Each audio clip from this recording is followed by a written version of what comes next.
আওয়ামী লীগের নতুন পরিকল্পনা ফাঁস। কাউকে হাসিনা থেকে খুনি হাসিনা হতে দেয়া যাবে না বলেছেন সার্জিস আলম।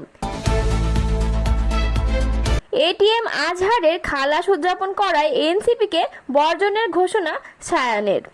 এতক্ষণ শুনছিলেন সংবাদ শিরোনাম, এবারে বিস্তারিত।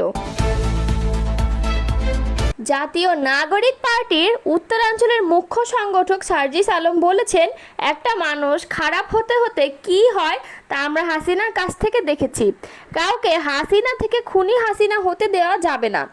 আগামীর বাংলাদেশ বিনির্মাণে দুর্নীতি, অন্যায়, অবিচার, হত্যা, গুম বন্ধে সবাইকে ঐক্যবদ্ধভাবে রাজনীতি করতে হবে এবং প্রতিরোধ গড়ে তুলতে হবে। আর ফ্যাসিস্ট নয় কোনো তাবেদারের তাবেদারি। আগামীর নির্বাচন হওয়া উচিত ফ্যাসিবাদের দোসরদের মূলোৎপাটনের নির্বাচন। মঙ্গলবার রাতে দিনাজপুরের পার্বতীপুর বাস টার্মিনালের গোল চত্বরের এক পথসভায় তিনি কথা বলেন।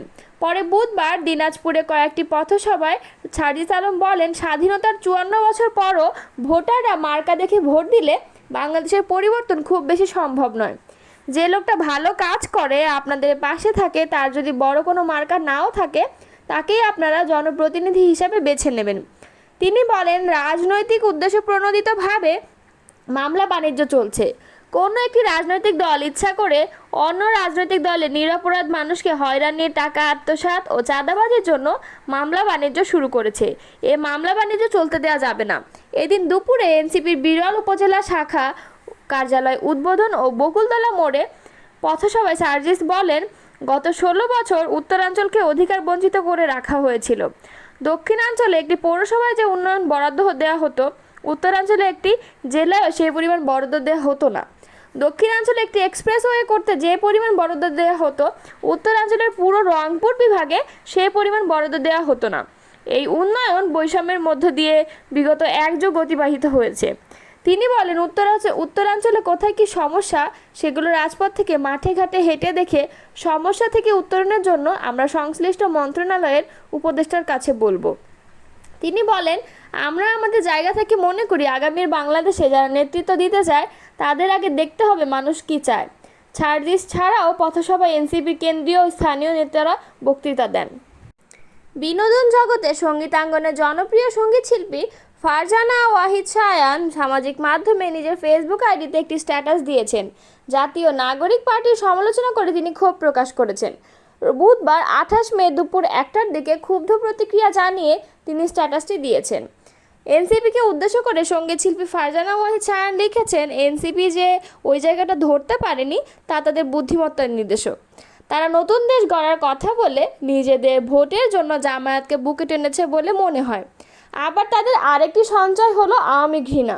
তিনি বলেন, আজকে দেশে অনেক অন্যায় ঘটছে, তাদের সেসবে হেলদোল নেই, কিন্তু জামায়াত আর আলবদরকে ভালোবাসায় তারা আগুয়ান। ধন্যবাদ এই স্বচ্ছতার জন্য।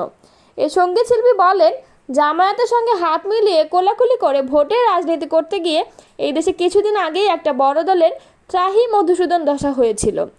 আওয়ামী এমন নতুন ধারাবাহিক গুরুতর পাপকর্ম করেছে দেশের মানুষের বিপক্ষে যে সেই দলের গুরু পাপকে ভুলিয়ে দিয়েছে প্রায়।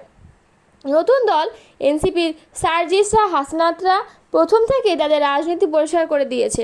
তিনি বলেন, ধন্যবাদ, সেই হিসাবে দেশের মানুষের, আমাদের মতো সাধারণ মানুষের অনেক সুবিধা হলো। দিনের শেষে ভোটেই তো দাঁড়াতে হবে আপনাদের। জামায়াতকে বুকের সঙ্গে আগলে রেখে রাজাকারের বেকসুর খালাসকে উদযাপন করে আপনারা আমাদের ভোট চান? বিবেকবান স্বাভাবিক সাধারণ মানুষের। শায়ান বলেন, 71-এর পর জন্মেছি বলে কি জামায়াত চিনি না, আলবদর চিনি না, বীরাঙ্গনার ব্যথা বুঝি না? এই দেশের ছোট বাচ্চারাও ইতিহাসবিদদের মতো দিন তারিখের রেফারেন্স দিয়ে জামায়াতের জন্ম ইতিহাস বলতে পারবে না হয়তো, কিন্তু জামায়াত কি, তাদের আদর্শ কি, তারা এই দেশের মানুষকে নিয়ে কি করতে চায় তা আজকের সকালে জন্ম নেওয়া বাচ্চাটাও কালকে বিকালের মধ্যে শিখে যায়। তিনি আরও বলেন, আমি প্রতি মুহূর্তে নিজের রাজনীতিকে পরিবর্তন করার পক্ষে। আজকে যাকে ভালো লাগছে কালকে তাকে ছুঁড়ে ফেলে দিতে দ্বিধা করি না মাটির প্রশ্নে। সেই হিসাবে আমরা রাজনৈতিক ঈমান খুব তরল এবং সেটাই আমি চাই। এ সঙ্গীত শিল্পী বলেন, নাহিদরা যখন বুক পেতে দিয়ে গিয়েছিল গত জুলাইতে, ওদের জন্য ভালোবাসা ছিল, সমর্থন ছিল, সেদিন সেটাই ছিল আমার রাজনীতি। ওদের সেই মৃত্যু মুখে দাঁড়ানো সেটাকে সেই সময়ের সত্যিকারের দেশপ্রেম আর মানুষের প্রেম, মাটিপ্রেম মনে হয়েছিল। তার জন্য আমি একটুও দুঃখিত হব না কোনো দিন। আমার সেই দিনের সমর্থনের জন্য আমি কোনো দিন অনুতপ্তও হব না, নেভার। সায়ান বলেন, গত কয়েক মাসে তাদের অনেক আচরণ, অনেক কিছু দেখতে পাচ্ছি। আজকে সেই একই দলের ছেলেমেয়েরা যে আজহারের বেকসুরের খালাসকে উদযাপন করলো, আনুষ্ঠানিকভাবে তাদের সমর্থন করলো, তা আমি, নাদিরা এবং ইয়াসমিনের অন্যায়ভাবে বদলির বিরুদ্ধে একটা কথাও বলল না। এই দেশের একজন মানুষ হিসেবে এটাই আমার আপাতত রাজনীতি যে এরপরই নতুন দলটিকে আনুষ্ঠানিকভাবে আজকে থেকে বর্জন করলাম। তিনি বলেন, এইটুকু করার কথা ভেবেই নিজের অশান্ত মনকে আমি খানিকটা শান্তি দিতে পেরেছি। আগামী নির্বাচনে আমি এনসিপি, জামায়াত ও এই সমমনা দলগুলোকে ভোট নিজে তো দেবই না, এবং মানুষকে অনুরোধ করব তারা যেন এই দলগুলো থেকে দূরে থাকেন। একজন একক ব্যক্তি হিসেবে এটাই আমার সাধ্য। I will never support NCP, এ কথা বলেন সঙ্গীতশিল্পী সায়ান। রাজধানী সহ সারা দেশে রাজনৈতিক নেতাদের হত্যার মাধ্যমে পরিস্থিতি অস্থিতিশীল করার পরিকল্পনা ছিল সুব্রত বাইন ও তার বাহিনীর। তাদের টার্গেটে ছিল বিএনপি, জামায়াত ও এনসিপির শীর্ষ পর্যায়ের নেতারা। উদ্দেশ্য ছিল অস্থিতিশীলতার মাধ্যমে দেশে রাজনৈতিক সংকট সৃষ্টি করা। এ ষড়যন্ত্রের পেছনে রয়েছেন নিষিদ্ধ আওয়ামী লীগের শীর্ষ পর্যায়ের কয়েকজন নেতা। এ পরিকল্পনার প্রধান সহযোগী ছিলেন তাদের শিষ্য আবু রাসেল মাসুদ ওরফে মোল্লা মাসুদ। পরিকল্পনা বাস্তবায়ন করতে এরই মধ্যে হুন্ডির মাধ্যমে প্রতিবেশী একটি দেশ থেকে মোটা অঙ্কের অর্থ পাঠানো হয় তাদের বাহিনীর কাছে।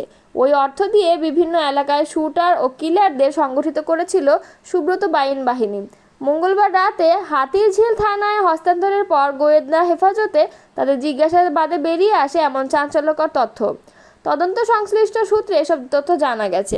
এদিকে রাজধানীর হাতিরঝিলে থানার অস্ত্র মামলায় সুব্রত বাইনকে 8 দিন ও অপর 3 জনকে 6 দিনের রিমান্ড মঞ্জুর করেছেন আদালত। পুলিশের আবেদনে বুধবার অনুমতি দেন ঢাকার অতিরিক্ত চিফ মেট্রোপলিটন ম্যাজিস্ট্রেট জাকির হোসাইনের আদালত। সুব্রত বাইন ছাড়া অপর আসামিরা হলেন আবু রাসেল মাসুদ ওরফে মোল্লা মাসুদ, শুটার আরাফাত ও MSS শরীফ। এদিন সুব্রত বাইন সহ 4 আসামিকে বিকাল 3:15টার মধ্যে ঢাকার মেট্রোপলিটন ম্যাজিস্ট্রেট আদালতে হাজির করা হয়। তাদের রাখা হয় CMM আদালতের হাজতখানায়। বেলা 3টা 42 কঠোর পুলিশ প্রহরায় তাদের আদালতের কাঠগড়ায় নেওয়া হয়। এ সময় হেলমেট, বুলেট প্রুফ জ্যাকেট ও হাতকড়া পরানো ছিল। পরে কাঠগড়ায় নিয়ে তাদের হেলমেট ও এক হাতে হাতকড়া খোলা হয়। রিমান্ড শুনানি শুরুর আগে আদালতে সাংবাদিকদের উদ্দেশ্যে সুব্রত বাইন বলেন, সত্য কথা লিখবেন, আমি যা তাই লিখবেন, আমারও তো পরিবার আছে, কিন্তু আমি 1987 সাল থেকে কোনো প্রতিবাদ করিনি। সাংবাদিকরা এত খবর রাখেন, 2.5 বছর আগে আমার আয়না ঘরে